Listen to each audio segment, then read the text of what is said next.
Good afternoon, everyone. If you are not as accomplished as Dr. Patankar or Dr. Warrior, each one of us is going to get into some complications. And these are a list of a few of complications. Some might be my own, or many of them who have come to me as complicated cases. So I'm just going to share these cases with you. Any one of us could land in these complications. So let's not belittle surgeons who got there first.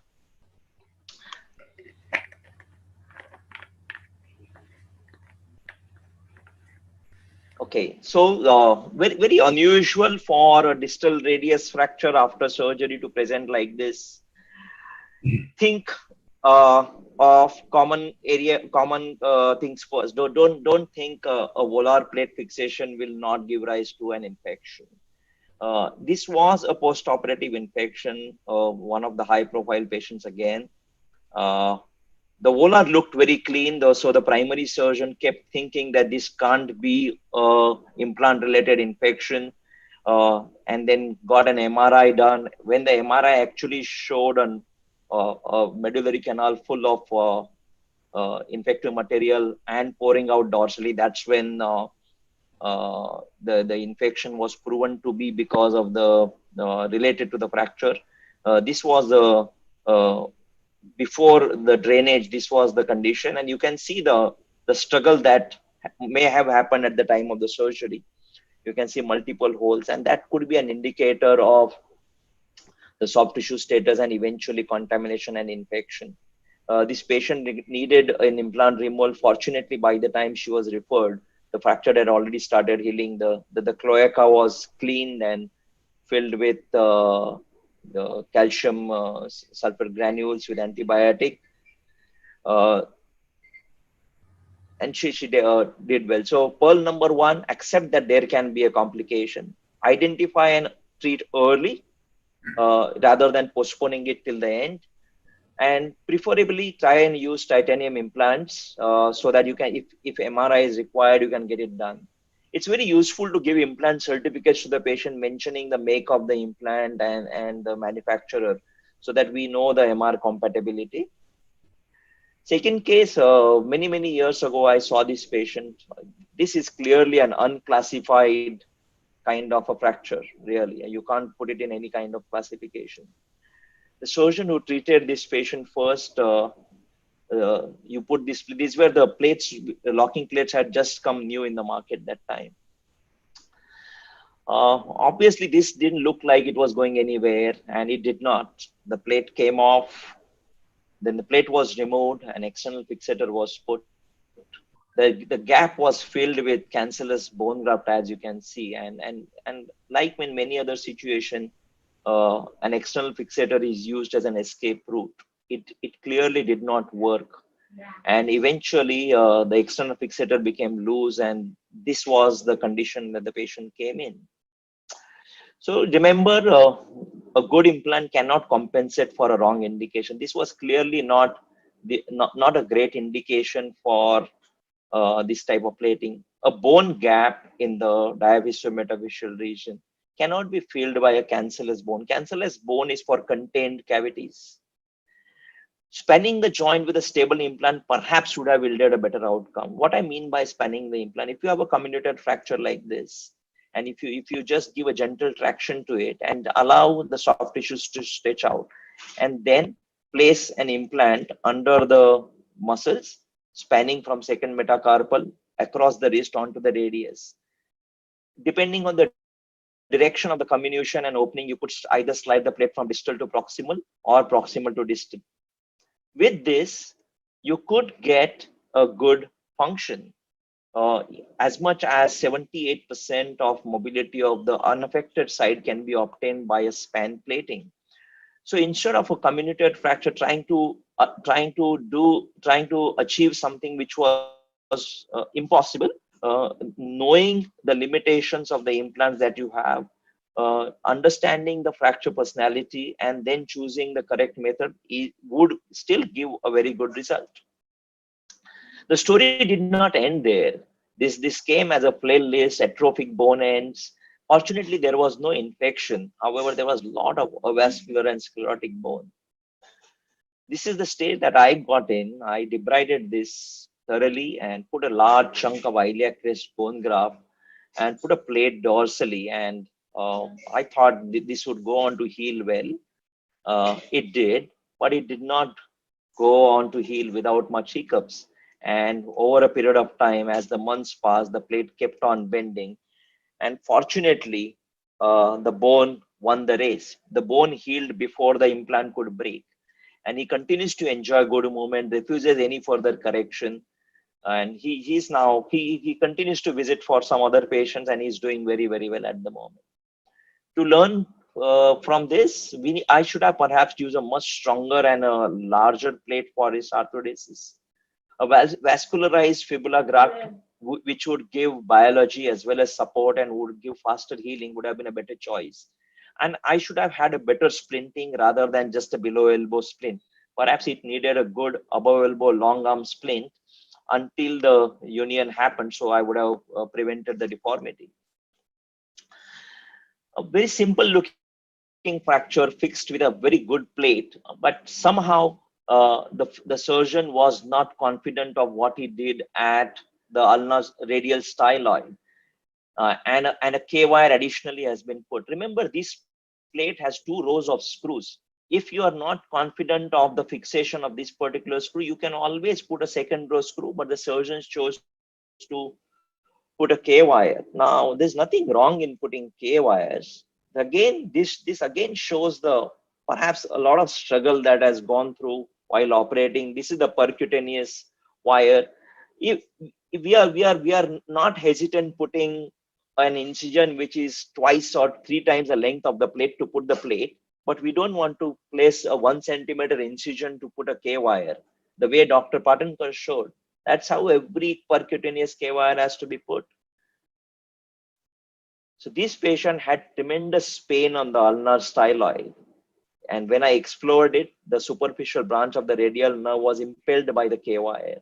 And only when this K wire was removed, she had a recovery of symptoms over next 3 to 4 months. So another pearl, avoid percutaneous wire through a puncture.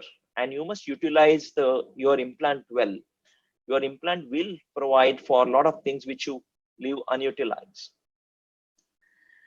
Another simple looking case, there's nothing to discuss in about this fracture really. Okay, a simple plate put. It was an extra-articular fracture. The plate remained a bit proud, which perhaps I did not even notice intraoperatively. This is my own case. And this patient had tremendous flexor synovitis post-operatively. There were no signs of infection. And I concluded that this was because of the mechanical irritation of the plate. And only when the plate was removed, she recovered out of this. So that was about the flexor irritation. This is another very simple case. Well fixed. The contour of the plate is nicely matching. This is unlikely to give rise to any problem on the volar side. Another case, same implant now has been advanced a little bit, and now the edge starts becoming prominent. This is not what is ideal really. You want a contour of the plate which matches with the contour of the radius, and not a plate which is standing out like this. This is going to give rise to some amount of flexor irritation. So what we need to do is ensure that whenever you are putting an extra articular plate, ensure that you put it at or proximal to the watershed line. There are implants designed to be put at the watershed line, an implant to be put 2 millimeters proximal to the watershed line. This is another example where the implant is put at the watershed line and the implant contour matches very well. So choose the right design of the plate. Simply advancing the plate that you have used before for a more distal fracture will not work. No sharp edge in the gliding part of the tendons, especially flexor tendons. Whenever you are looking at a fracture, there might be fracture areas which may not sit well only with a plate. And if you are not happy with the way this fragment is engaged by the plate, do not hesitate to put an additional screw. The plate design that was put did not have option of more than one screw here. This would have been in the fracture. With a newer plate design, I could have perhaps got 3 screws in this, and this would not have been necessary. However, if I don't put this screw, then it's a disaster. You need to address the lunate fossa fragment adequately. Now, this is another example of a lunate fossa fragment. Rohan told you about the teardrop fracture. This is a classical teardrop fracture. The lunate fossa is depressed.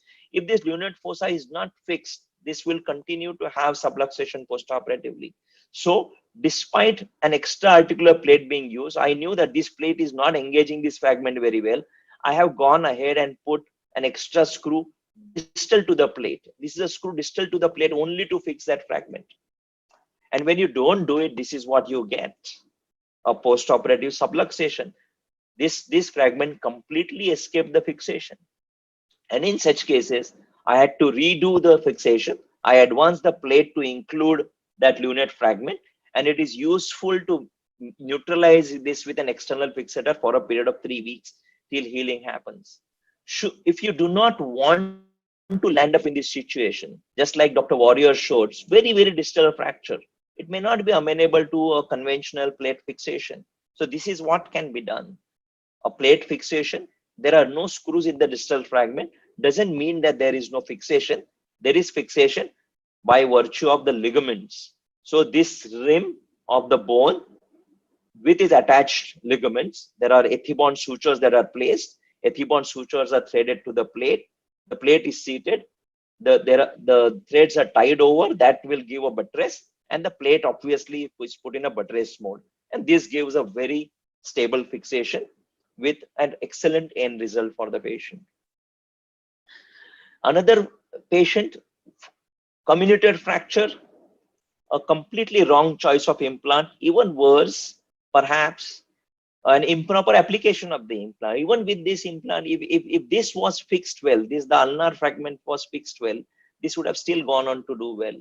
This patient had DRUJ subluxation as well and came to me with severe stiffness. There was virtually zero movement in the wrist, zero movement in the